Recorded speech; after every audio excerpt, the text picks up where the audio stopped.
ओम साई राम। श्री साई सच्चरित्र अध्याय 47 भाग 2 सर्प और मेंढक पहला अंश। श्री साई बाबा ने कहा, एक दिन प्रातःकाल 8 बजे जलपान के पश्चात मैं घूमने निकला। चलते चलते मैं एक छोटी सी नदी के किनारे पहुंचा। मैं अधिक थक चुका था, इस कारण वहां बैठकर कुछ विश्राम करने लगा। कुछ देर के पश्चात ही मैंने हाथ पैर धोए और स्नान किया। तब कहीं मेरी थकावट दूर हुई और मुझे कुछ विश्रांति का अनुभव होने लगा।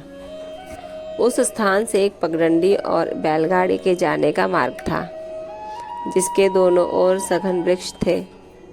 मलय बयार मंद मंद बह रही थी। मैं चिलम भर ही रहा था कि इतने में मेरे कानों में एक मेंढक के बुरी तरह टर्राने की ध्वनि पड़ी। मैं चकमक सुलगा ही रहा था कि इतने में एक यात्री वहां आया और मेरे समीप आकर मुझे प्रणाम किया और घर पर पधार कर भोजन तथा विश्राम करने का आग्रह करने लगा। उसने चिलम सुलगा कर मेरी ओर पीने के लिए बढ़ाई। मेंढक के टर्राने की ध्वनि सुनकर वो उसका रहस्य जानने के लिए उत्सुक हो उठा। मैंने उसे बतलाया कि एक मेंढक कष्ट में है, जो अपने पूर्व जन्मों के कर्मों का फल भोग रहा है। पूर्व जन्मों के कर्मों का फल इस जन्म में भोगना पड़ता है, अतः अब उसका चिल्लाना व्यर्थ है। एक कश लेकर उसने चिलम मेरी ओर बढ़ाई। थोड़ा देखूं तो आखिर बात क्या है, ऐसा कहकर वो उधर जाने लगा।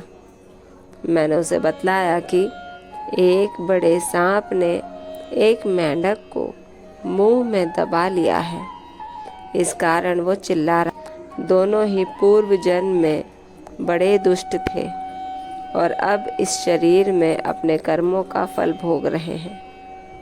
आगंतुक ने घटनास्थल पर जाकर देखा कि सचमुच ही एक बड़े सर्प ने एक बड़े मेंढक को मुंह में दबा रखा है। उसने वापस आकर मुझे बताया कि लगभग घड़ी 2 घड़ी में ही सांप मेंढक को निगल जाएगा। मैंने कहा, यह कभी नहीं हो सकता। मैं उसका संरक्षक पिता हूँ और इस समय यहाँ उपस्थित हूँ। फिर सर्प की क्या सामर्थ्य है कि मेंढक को निगल जाए? क्या मैं व्यर्थ ही यहाँ बैठा हूँ? देखो, मैं अभी उसकी किस प्रकार रक्षा करता हूँ। दोबारा चिलम पीने के पश्चात हम लोग उस स्थान पर गए। आगंतुक डरने लगा और उसने मुझे आगे बढ़ने से रोका कि कहीं सर्प आक्रमण न कर दे। मैं उसकी बात की उपेक्षा कर आगे बढ़ा। दोनों से कहने लगा कि अरे वीरभद्रप्पा, क्या तुम्हारे शत्रु को पर्याप्त फल नहीं मिल चुका है, जो उसे मेंढक की और तुम्हें यह सर्प की योनि प्राप्त हुई है? अरे अब तो अपना वैमनस्य छोड़ो, यह बड़ी लज्जाजनक बात है। अब तो इस ईर्ष्या को त्यागो और शांति से रहो।